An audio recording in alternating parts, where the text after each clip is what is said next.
Thank you, Tara. Coming up to 22 minutes before 8. Hundreds of people have died in Mozambique, Zimbabwe, and Malawi since Cyclone Idai hit the region last month. Aid has been pouring in from around the world, but the problem is many of the cyclone-hit areas are inaccessible by road. When the cyclone struck Chimanimani and Chipinge area, the rivers got flooded and they washed away all the bridges leading to the town. So there is no access, and most of the roads were left in deep gullies. So we couldn't get very far, but we managed to speak to some people and we managed to see some of the houses that were destroyed. We have never experienced such a huge destruction here in Africa. That was Zachariah Mukarakate, a civil engineer based in Harare, the capital city of Zimbabwe.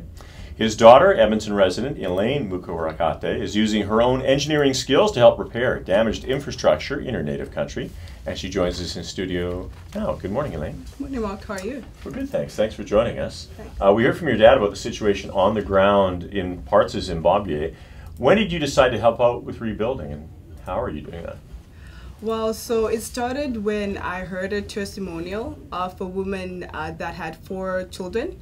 The oldest was about 12 years old and the youngest was just under a year. So she was affected by the cyclone. She was staying in that area hoping that aid would come. But as she waited a day or so, she realized that there was no aid coming, so she had to walk a long distance. So she would walk to a certain part and then she would get just transportation to somewhere else, and then she would walk that long distance until she got to Harare, which is the capital city. So that just broke my heart, and I really wanted to do something of value of just helping. How has the response been so far? Is aid getting to people? I mean, that story shows that it's very difficult for people to get to where they need to get to, obviously. Yeah. So there has been lots of aids coming in, and I do want to thank everybody for the support that they have done so far.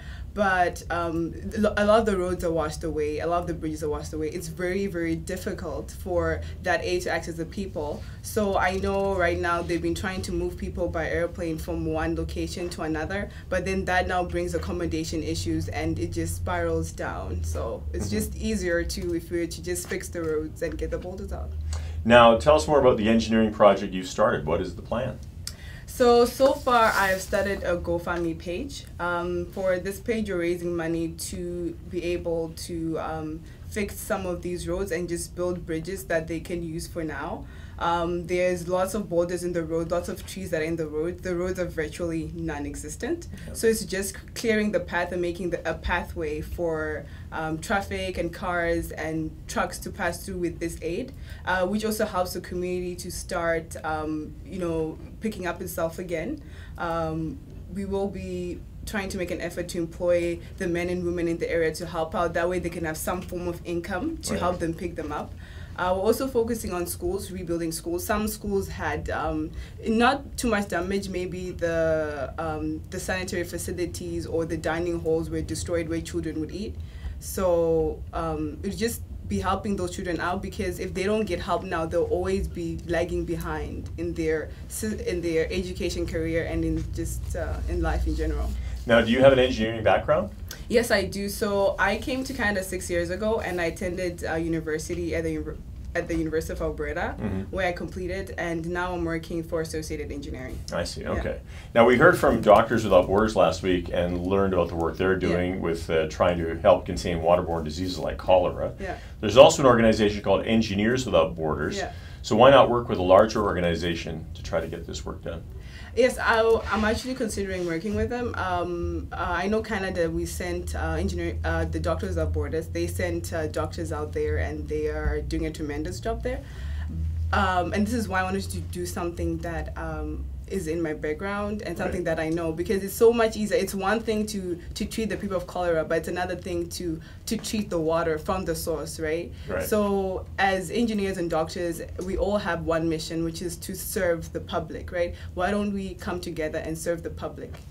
So what's the goal then?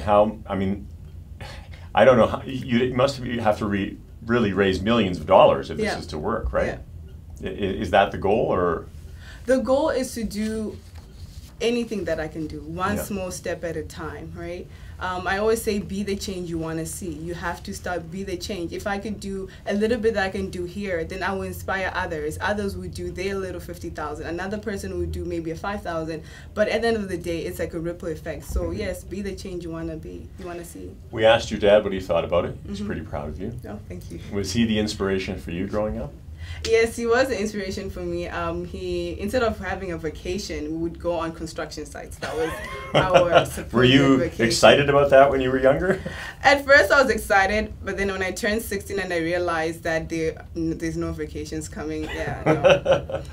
Now, are you nervous at all what might happen if you don't achieve all the goals you set for this rebuilding project?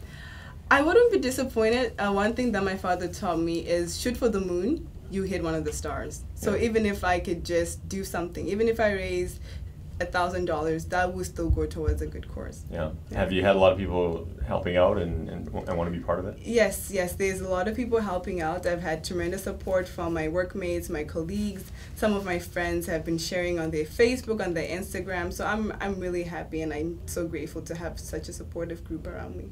Well, let's hope that all the folks who are listening right now will get on board and help you out as well. Thanks for joining us this morning. Thank you. Elaine Mukarakate is an Edmonton-based engineer in training. She's raising money to help rebuild infrastructure in parts of Zimbabwe hit by Cyclone Idai. 16 minutes now before 8. How did I do? Awesome. Not bad? Okay.